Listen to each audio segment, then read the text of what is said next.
Hey guys, welcome back to my channel, and if you're new, make sure to subscribe for more content like this. And today's video is a bit something different because I have collaborated with GRG Pasta. You may have heard of her. She also makes content similar to mine, so K-pop audition videos and things like that. I'll leave her link in the description box, so make sure you check her channel out as well. We've also made a video on her channel, which is about how to avoid scam companies on Instagram and even websites. And in this video, I'm going to be explaining the differences of K-pop companies and maybe which one you should audition for. Obviously, I cannot recommend one to you when I've never seen your talents. So please do not ask, okay, I'm good at singing, I'm bad at rapping, but I can dance. Do you think JYP would suit me more, or do you think YG would suit me more? I can't tell you that when I've never seen your talents. That's where Patreon comes in. If you guys want evaluations, you have to join Patreon, and also for the master list of all of these companies you can audition for, plus a bit more, is included in Patreon as well. As the list goes down, there are smaller companies, so there's going to be less information about them. So let's start off with the big three. Of course, firstly SM. In SM, there are groups like TVXQ, EXO, NCT, Super Junior, SHINee, BoA, Girls' Generation, FX, and Red Velvet. They usually look for visuals and vocals are their most prioritized talents that they have. When auditioning, I do recommend wearing formal wear. So that would be black shirts and black dress pants or dress skirts. Trainees train and debut at a very young age, so it's definitely going to be more difficult to get in if you are a bit on the older side. SM is definitely not easy to get in. As the most popular company in Korea, obviously they aren't going to accept you just like that.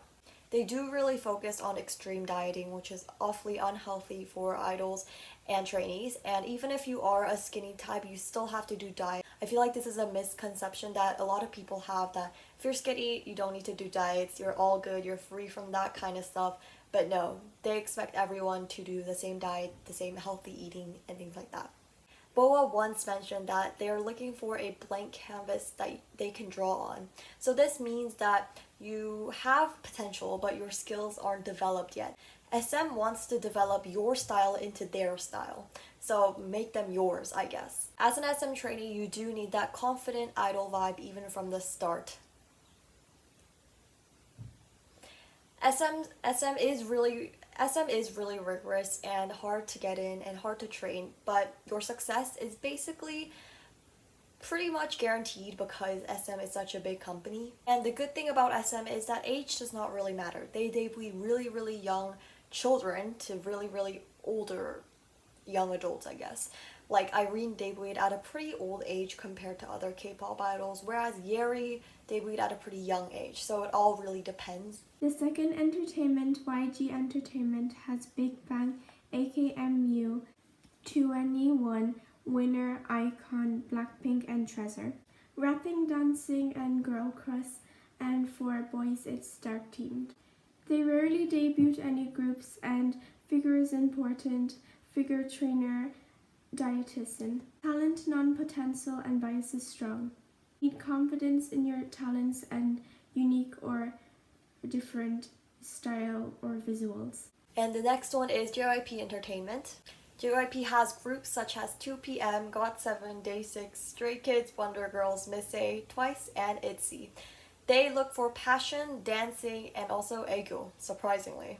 He prefers the cuter side, so rather than sexy, he looks for cute. When auditioning, I do recommend that you wear a bit more bright and playful kind of outfit, but say if you're singing a really sad song, obviously that wouldn't suit your song well, so I feel like that's just depends on what kind of song you're going to sing. JYP is really bad at organizing events, as we see from idol events, so maybe they're bad at organizing trainees too.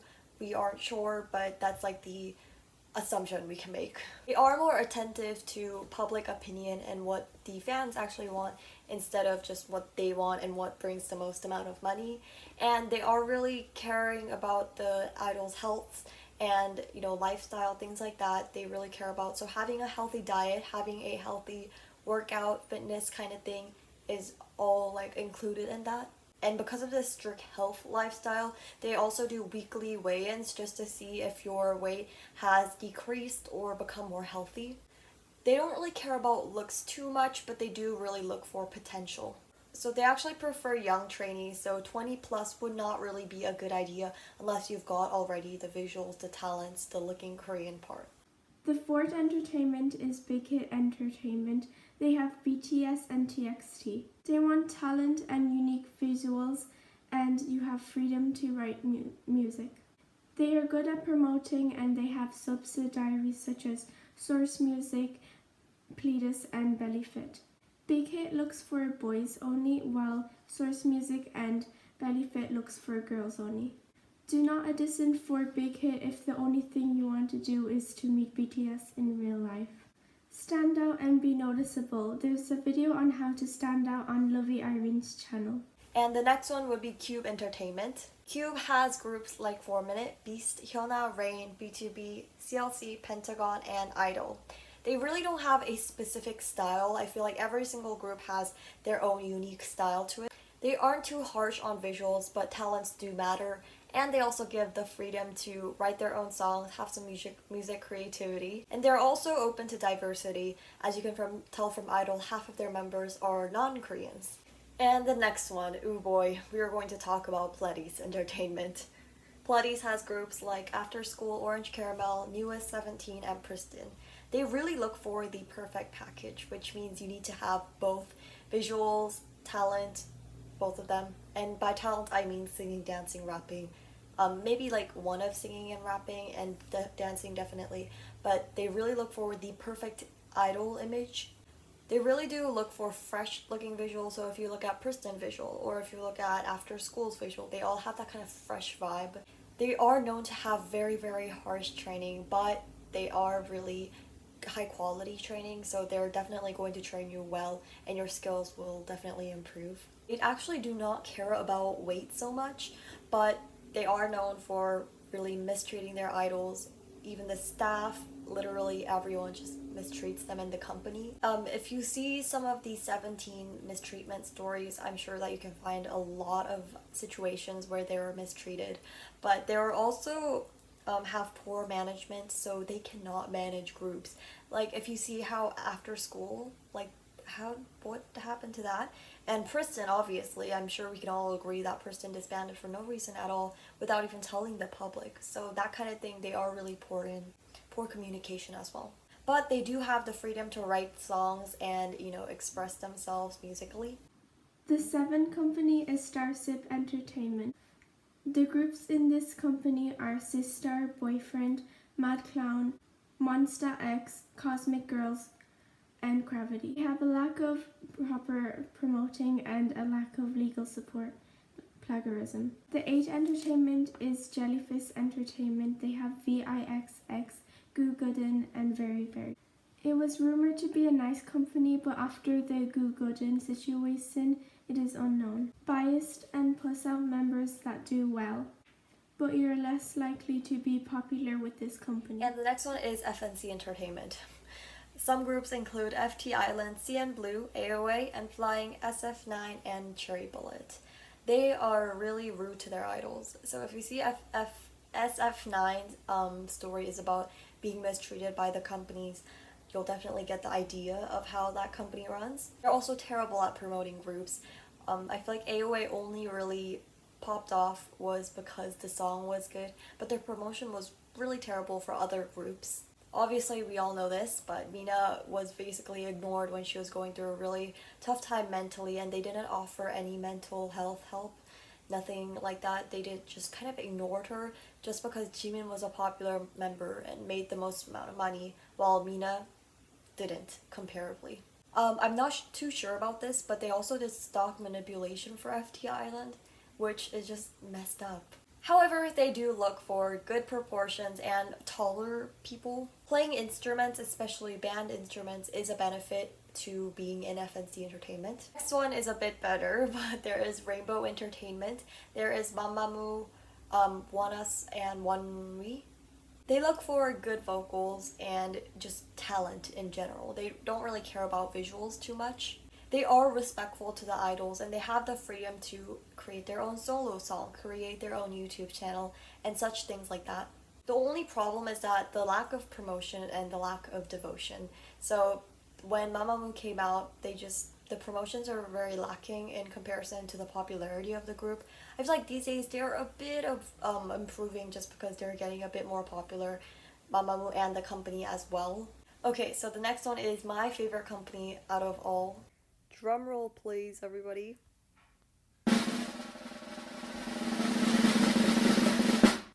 After the short omission. No, just kidding. Let's just get on to the video.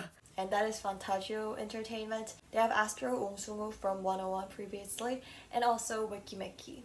They look for more actor-looking visuals. Idols are very well treated, and they do not try and censor the idols or try to hide their idols in any way. Do a lot of really beneficial things that can benefit the idols, not just dancing training, singing training, not that usual stuff, but they have sex ed classes, book discussions, suicide prevention classes, and other things that they might not know before being an idol. And they also let idols and trainees rest if they are sick. I remember one time that Unu was really sick, so he was immediately sent to the hospital, which I think is really good because most companies are like, oh, you're okay, you can just go perform now. That kind of thing is really bad and toxic. I mean, we know that a lot of big groups are forced to do this because they don't want to disappoint their fans, but he was immediately sent to the hospital, which is great. In one interview, I think Yoo Jung said that they also take care of the trainees, psychologist, and mental health, so they have a psychologist inside the company. Yeah. See, even the dog's barking at Fantagio. Yay. Number 12, the next entertainment is PlayM Entertainment. They have A-Pink, Victor, and Weekly. They want cute visuals and they're good at handling with songs, and they care for their idols.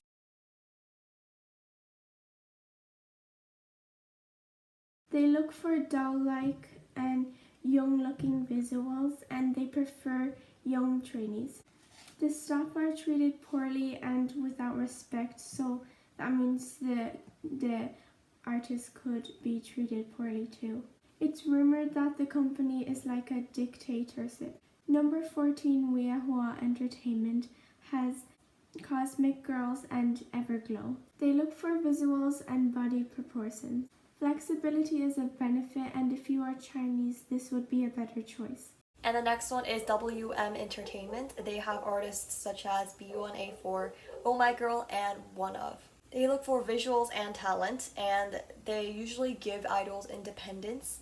They also care for the idol health, and they also have promotion even from a small company. I know that a few weeks ago, Oh My Girl Yuehua had her first solo stage, I guess, but a lot of people couldn't join. Well, no one could join except for members, the company staff, and things like that. So, and then the company manager, he cried, the boss basically cried because he was really proud of Yuehua, which I feel like is really heartwarming. It really shows you that the boss isn't just looking out there for money, but also caring about the idols, caring about the achievements that they've made, which I think is really nice. And the next one is DSP Media. DSP Media has artists such as Finkel, Sexy, Kara, Rainbow. Those are all the really, really popular K-pop groups from the 90s. If you guys don't know, DSP Media was back then, it was literally the big three was SM. Well, actually, I feel like DSP Media was above SM. It was DSP Media, SM, and maybe YG. But DSP Media and SM were the big companies back then. JYP wasn't really popular back then. But they were the really, really good company until I think the boss actually passed away, and then his wife or his son took over, and then the managing became really bad and really weak. So right now they have April and Card. They have they kind of look for girls next door kind of visuals, the really caring, the kind looking visuals. And they also have the importance in visuals more than talent, I feel like. There is a really, really importance in versatility. If you look at Card Somin, look at her from April to Card, that is a freaking difference. Yeah, no one could ever. But I really admire that. But the only bad thing is that they have terrible promoting. April could literally become one of the most popular girl groups. I feel like their songs, their talents, their visuals are definitely capable of it. Everything is literally up to managing at this point. If they have good managing, they really blow up. But unfortunately the company is still like small, I guess, at this rate in 2020, so that's why it's not really happening. So thank you so much for watching, guys. If you guys haven't checked out GRG Pasta, make sure to do that right now. And also, if you guys want the master list of all of these companies, you can check out the link down below. I'll have Patreon linked. And yeah, I hope you guys enjoyed this video. I haven't done a collab in forever, and I really like collabing with GRG Pasta just because she's really nice and her content was very similar to mine, which is rare. I'll see you guys next time. Bye!